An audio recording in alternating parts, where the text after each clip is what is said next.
Hello and welcome to another video. In this one, we're going to be talking about the second puzzle in the puzzles series.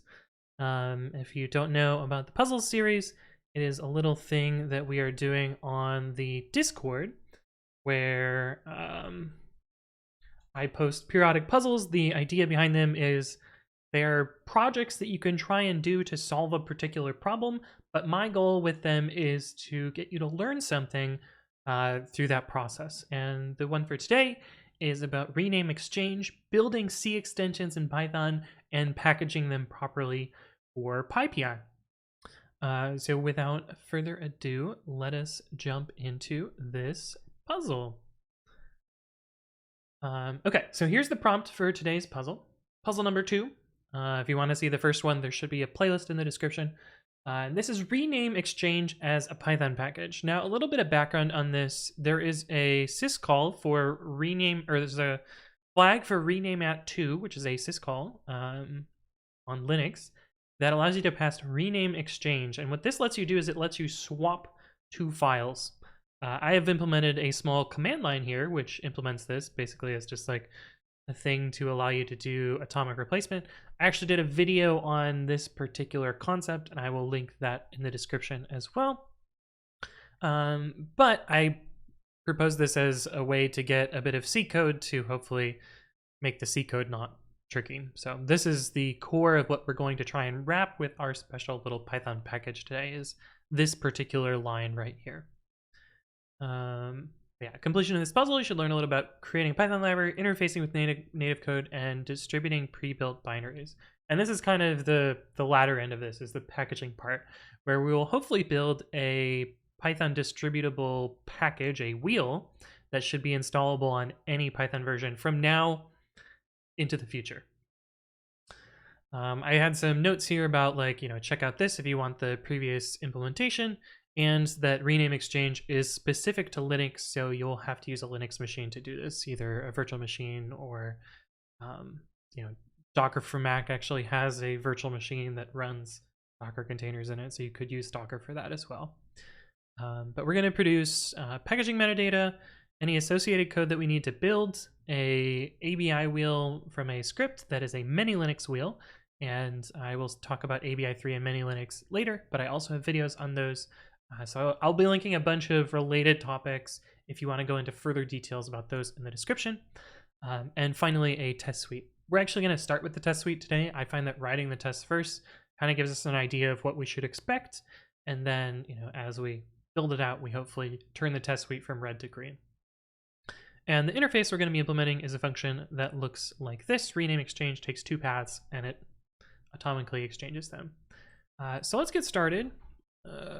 Make puzzles. Should have done that before this video started, but that's fine. So I'm going to get started with a tests directory, and actually I have to do this, but test/rename exchange test, and we're going to write test for this. And the interface that I want to do, and note that I haven't done any of this beforehand, unlike the last puzzle, so you're going to get all of this live coded. Rename exchange. I'm going to type of that the whole time. Test rename exchange successful. And we're going to make two files, and then we're going to swap them and test that. So f1 equals temp path join path, and then put some text in there. F2 equals temp path join path f2. Right, text file 2. Now these are actually pathlib objects. I usually don't like pathlib, but PyTest kind of forces you to use it. And you could make your extension support pathlib. For the sake of this video, we're going to shortcut that a little bit and just say that it has to be strings for this. And so we're going to do rename exchange, and we're going to pass stir f1 and stir f2. And so after this, the contents of the files should be swapped. It actually swaps them at the file system level, but whatever. This is the only observable thing that we can see as a result from this. So we should be able to say assert f2.readText is equal to file1, and so we could probably just do it this way. So file1 should be file2, and file2 should be file1. They should get swapped, essentially. We also want to test the error case. Test rename exchange. File does not exist. And for this, we're going to assert an exception happens. So we're going to use pytest with pytest.raises OS error. So we should expect an OS error as a result of this. And we're going to do rename exchange. And we're going to make a thing that does not exist. Actually, we'll make two things that don't exist. Sure, why not? DNE and DNE2. Okay, so this is what we're going to start with, and we're going to implement the module that implements this. We're going to implement the module that implements. Yeah, good call there. I'm also going to set up a talks.ini as well, and envlist equals. Oh, I named it wrong. ini. Talks envlist equals. We're going to just do pi36 and pi38 and pi310. We could do the ones in the middle, but doesn't really matter too much for what we want to do today. And we're going to do a test env. It's going to depend on pytest, and the commands we're going to run are pytest tests. You, of course, could fill out more of your packaging metadata, but this is going to be our minimum that we're going to need to test this. Now, we're going to need a package to do this, and we're actually going to build a C extension. You could build this with any other different programming language that compiles to a C extension. I originally was going to do this in Go, but figured, well, most of the solutions that got submitted were in C, so I'm going to do mine in C so that people can compare against mine instead. So we're going to start by making our rename exchange.c. Now, some people made an underscored and had a Python wrapper around this, which is great. That works fine. I'm going to cut some corners here a little bit and just make my function directly exposed from the C extension. So we're going to have this. We're also going to have a setup.py, and we could have a setup.cfg. We'll actually port that over to a setup.cfg later, but I usually find it's easiest to write a setup.py first. And taking from some of the previous C extensions that I have written, we're going to copy a bit of code. Let's see. All repos. Actually, yeah, let's just write the C extension bit first. And we can actually go to one of my previous episodes here. Repos, Anthony writes code, episodes explains, or I guess it's just explains. We're going to find our C files here. And so I'm going to take this. We actually have two sample C extensions. Well, we'll go with this one because why not? And so we're going to copy basically the same thing that we had here. We have kind of the same structure for any C extension that you're going to have. You're going to have a list of methods. You're going to have the actual module and the module's initialization. And the main thing that we're going to replace out here is I used sample C extension before, but we're going to use rename exchange instead for that. And our method is also going to be called rename exchange. Now the difference here is this method took no args. We actually have to change our method signature here to take arguments because we're going to be taking two positional arguments. And what I usually do to find that is look at another example that I've done before. In Sass, s.c. And so we're going to take a few methods out of here. Now this uses var args. So we're going to do the same thing here. Var args. This means it can take a variable number of arguments. Basically, Python is going to call this. It's going to pass in a tuple that contains our list of arguments, and then we're going to parse them out of those. And if we look at the compile string function here, you can see that it takes self, that's the module, and then args, which is going to be that tuple. We're going to implement our own thing there. My object star, rename exchange. Now, I used to like to write arguments like this in C, where the return value is on the same line. I found that this is slightly easier to grep for the names of the functions. So I've been trying out this style. I don't know how I feel about it, but it kind of works. And so we're going to implement this rename exchange function. Now, the first thing that we need to do is we need to actually parse arguments out of this args tuple. And for that, we're going to use a Python function called pyargs parse tuple. Python 3 pyarg parse tuple. Now, there's actually a parse tuple and build tuple, which are kind of two functions that help you go back and forth between tuples, but this is mostly used for parsing arguments of a function. And there are a whole bunch of characters for what you might want to parse out of this. In this case, we're going to be using a string object. So we're going to use this: convert a Unicode to a C pointer to a character string. This is what we want. So we're going to be parsing 2 S's out of this function. And the way we do that looks kind of like this, where we call this function. If this returns falsy, that means there was some sort of error, like the wrong number of arguments were passed or something like that, and you can just return null. In Python, or in C Python, when you return null, that indicates that there's an exception. Fortunately, pyarg parse tuple will set up that exception for us, so we don't need to do any manual type error stuff. But we are parsing 2 character arrays, or 2 char star pointers, char1 or path1 and char star path2. And we're going to do if not pyarg parse tuple args, and we want ss because we're going to be parsing 2 strings, and we reference those 2 pointers here, path1 and path2. And it should parse. And how does that work? Does it know how to allocate that properly? So it just works? Do I have to free this? I guess not. How is the ownership of this managed? Maybe it isn't. Maybe this is a memory leak. I don't know. If you know, let me know in the comments. But my initial thought is like, okay, we didn't allocate any buffers for these, but we are writing into those. So perhaps Python is doing something behind the scenes, and like the runtime is managing those strings and they get freed automatically. But I don't know. Could probably do some research and see what it says here. Actually, let's see.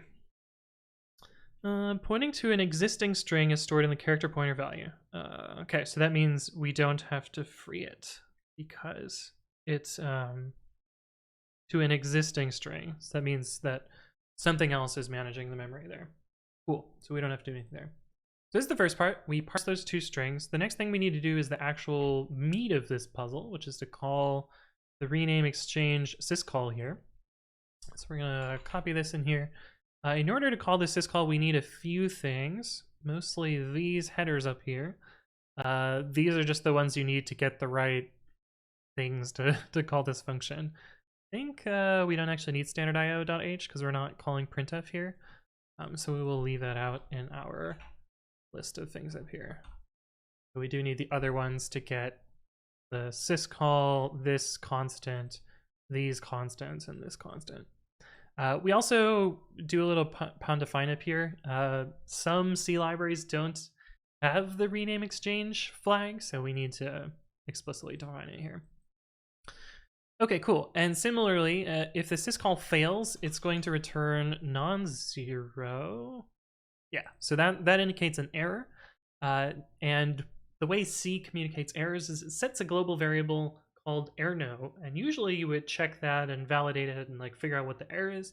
Python fortunately has a special little exception wrapper that lets you set a Python OS error directly from errno. Let's see, let's see if we can find what it is. Exception handling. Error set from errno with file name object. Set from errno with file name objects. This sounds like exactly what we want, although unfortunately it takes PyObject stars here. So, oh wait. This one takes a string. No! Why is there not with file names? That's exactly what I would want. With file names. Oh, there's no with file names. It's so annoying. Why would they have this one but not that one? Anyway, I guess we'll just use the generic set from Arno. We could construct the proper strings and pass it into this function here, but I think this one will suffice. Let's actually read this. This is a convenience function to raise an exception when a C library function has returned an error. That's exactly the situation that we're worried about now.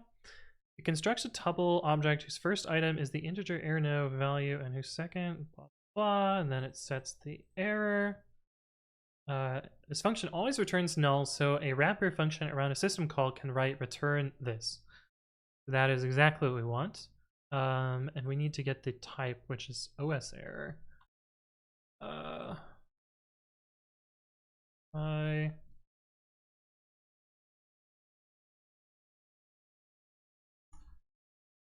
I get the OS error C API type. Let's see. OS error. Exception OS error. That's what we want. Okay, so that should allow us to set our exception, but we still need to return a value in the case of this, because this function always returns pi object star. And to do that, we're going to return none.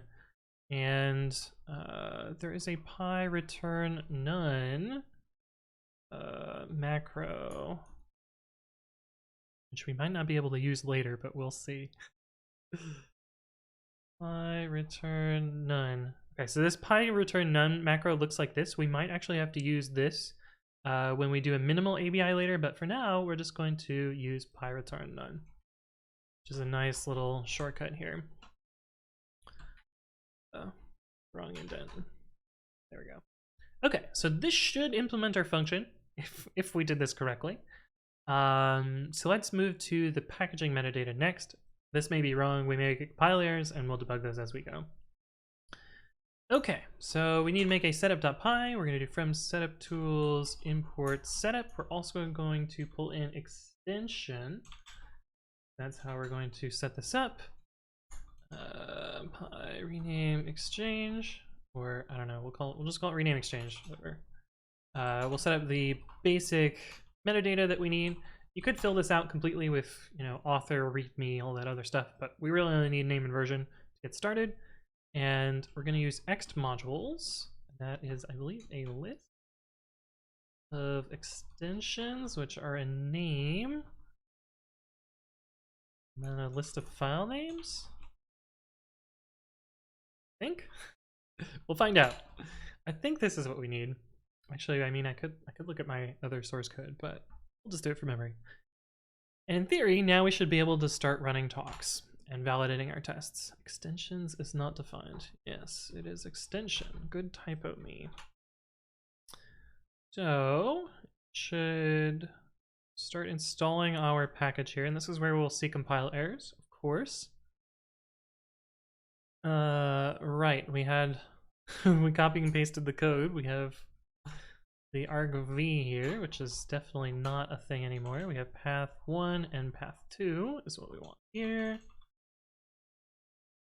Try that again.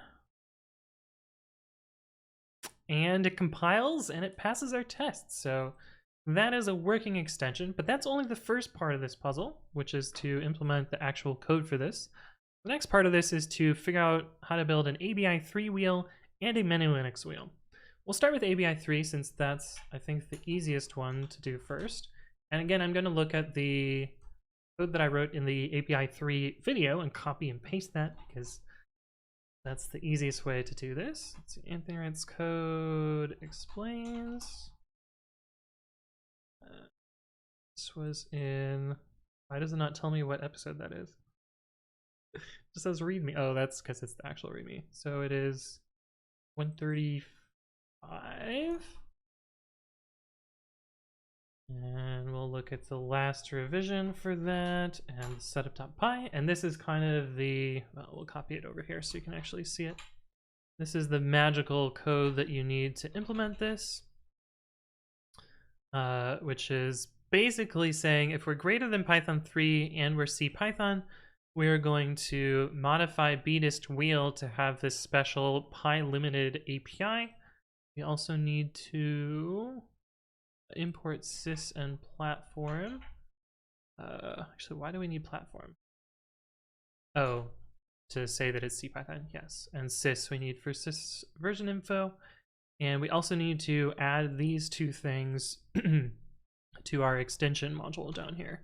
And this will tell the build infrastructure as well as the C libraries that it is a minimal ABI. And what a minimal ABI allows you to do, well, the TLDR of the other video is it allows you to compile once and then work with any future Python version. So we don't have to continually recompile every time a new Python version comes out. And we're going to set the minimum version to whatever version we're building at. Now, we also need to pass command class into here. That is the sort of plugin infrastructure for how setup tools can have overrides. And again, we're overriding how bdist wheel works. We're kind of modifying one of its attributes here. Okay, so let's try running this again. It might fail because of that macro that I talked about earlier. We're going to do -R to make sure that it recreates. And I forgot to do command class equals. I think this is going to compile error. Might work though. Oh, okay. I guess return none is part of the minimal ABI, which is surprising to me because I thought no macros were shipped with that. But you know, if there had been, if this wasn't part of the minimal ABI, we would have gotten an error, and I would have had to swap this macro out for its actual implementation, which is, you know, incref, increase the reference count of none, and then return none, which would be simple enough to do. But looks like we don't have to do that. Now, I did want to show you what it looks like when we actually build this wheel. Python setup.py bdist wheel. You'll see that we get this ABI3 and we get CP38. This is the version of Python that I happened to be running when I built it, and this ABI3 says that it'll work for anything greater than CPython 3.8. Now, one unfortunate thing is this is a Linux x86 wheel, or x86-64, and we actually can't upload this particular wheel type to PyPI because it's forbidden, because Linux is too generic. But there is a manylinux wheel type, which I did a video on, and I will link that in the description. And so we're going to try and convert this wheel into a manylinux wheel. And the way you do that is by using a special Docker image, manylinux Docker image. And just going to grab probably the 2010, I don't know, actual full tags. Here we go. Let's do 2014. I don't know. You could use one of the newer ones, but this one seems fine. This is the newest one, which is a Debian-based build. And so we're going to do podman pull this, just to make this image available. And part of the deliverable that I talked about in my video, or in my little prompt here, is that there should be a script to produce this. I'm going to show you the manual commands. Actually, we can write a script for it. Why not? All right, make manylinux wheel.sh. I'm just going to use bash here. I usually don't recommend writing bash for this, but I think it's fine for this because it's going to be pretty straightforward. EU exo pipe fail. I did a video on that, so I'll try and remember to link that in the description. And let's see, we're going to run this Docker container that we have here, this Docker image. We're going to create a container, and inside of that, we're going to build the wheel. So we're going to do podman run rmti this. We are going to do a special volume mount. So we're going to mount current working directory to source in a read-only fashion. This will allow us to basically mount our code into the container such that we can build it. We're also going to make another mount for our output. And we're going to make that read-write so that we can write into it from the container. And then we're going to run a big old bash pipeline here. So the first thing we're going to do is copy source to temp, and then cd into temp/source. We're going to build a wheel. Forget where the Pythons live in here, so So we're going to look at that real quickly. Opt Python, and we're going to build the oldest one. So we're going to use CP36. Copy this here. And we're going to do pip wheel temp/source. So we can probably just do /source. That'll probably just work. I don't even have to do it. And we need to tell it to output to somewhere. We're going to just output to the temporary directory because this will be writable by anything. And then we need to call audit wheel, and audit wheel is the thing that repairs wheels and makes them into manylinux wheels. So we do audit wheel repair. How does this work? I think it takes a single wheel file and an output directory. So we're going to use audit wheel repair temp/star.wheel because we should have just one wheel there, and we're going to output to dist, and so that should write out our wheel into our dist directory, and this should work in theory. Make manylinux wheel, and we call that. It should run our build, and it should repair it, and we should end up with a holy crap! Look at the crazy oh, we gotta delete the old one.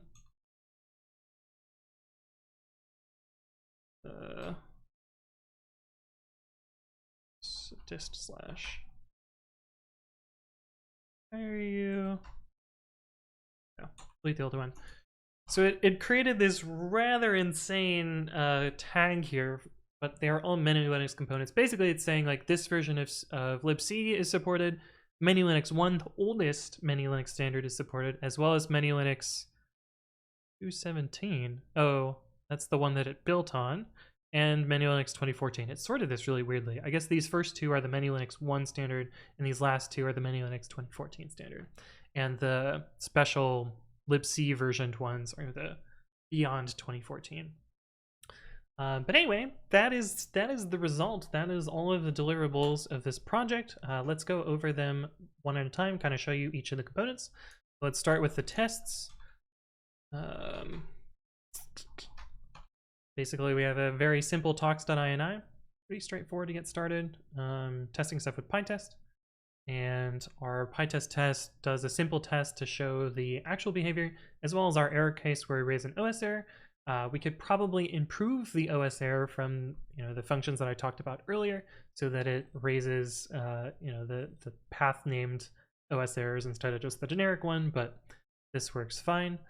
And actually, I probably want to show you what that looks like.